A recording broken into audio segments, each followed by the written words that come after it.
In the form of a light, I can ignite your insight every time when I hold that mic. Rip it off the side, smack cast my acting on bitch like. Give it a beat like this, you can see I hitchhike. I never hesitate. I make it quiver when it's the to level my ish man. I'm like a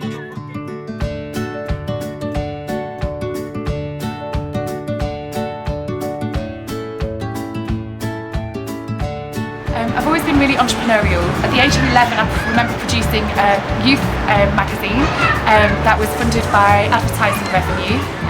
Then I was a musician for many years and toured around the UK as an artist.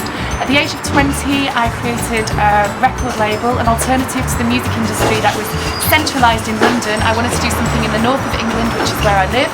So I started something called Unconvention, which is a platform that brought together musicians, graphic designers, festival developers and so on into one space to talk about how they were going to work together and build a new music infrastructure. We produced 65 editions of Unconvention in 25 different countries. I've now formed an organisation called Agencia, which is all about music at the core and long-term projects, harnessing creativity to bring about social change.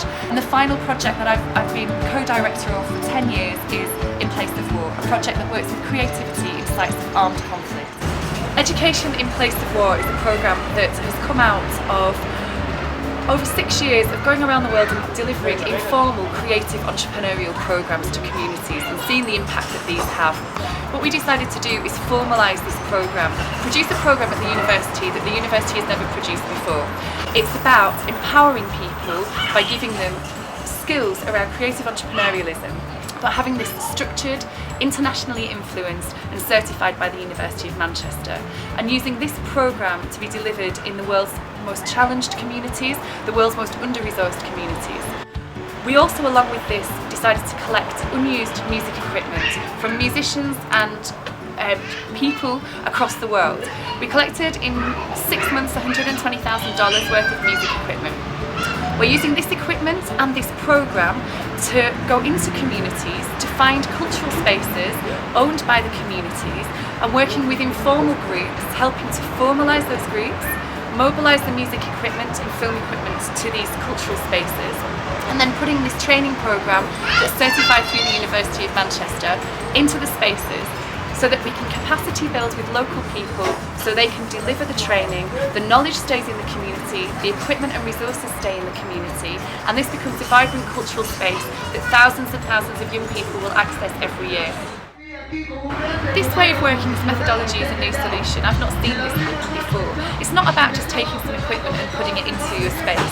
It's about working with the community to provide every single part of a piece of support and training and capacity building and the resources to help empower that community, and to do it with minimal fundraising. So it's really about kind of recycling, reusing. It has a great impact on the environment.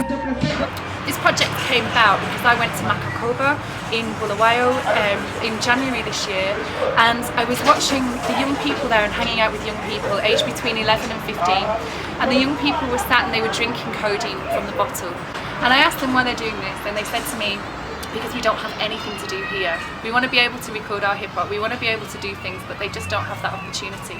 So giving young people something to do means they don't take drugs, means they don't engage in crime, and it means it gives them a creative outlet, which means we can develop opportunities for those young people with those young people. My motivations for the work that I do are all about my love for music and creativity. I believe in equality, I believe in access to education, and I think through creativity and seeing the way in which creativity can completely transform communities, I think this is one of the most powerful tools that we have. So the one thing that I think needs to change to make the world a better place for future generations is about redistribution of wealth and resources.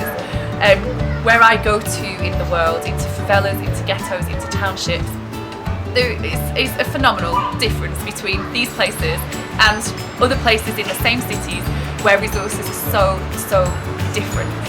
The ambition of this programme is to completely transform the communities by giving opportunities through the creative industries and creative economy in a structured way that is certified and recognised by a university inside what we consider to be the most under-resourced parts of the world.